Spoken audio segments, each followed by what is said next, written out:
गायत्री च द्वितीयं ब्रह्मचारिणी तृतीयं चन्द्रघण्टेति कूष्माण्डेति चतुर्थकम् पञ्चमं स्कन्दमातेति षष्ठं कात्यायनीति च सप्तमं कालरात्रीति महागौरीति चाष्टमम् नवमं सिद्धिदात्री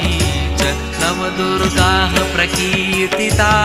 उक्तान्येतानि नामानि ब्रह्मणैव महात्मना अग्निना दह्यमानस्तु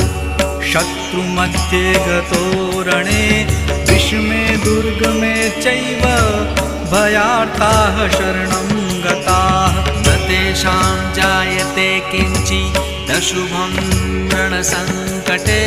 नापदं तस्य पश्यामि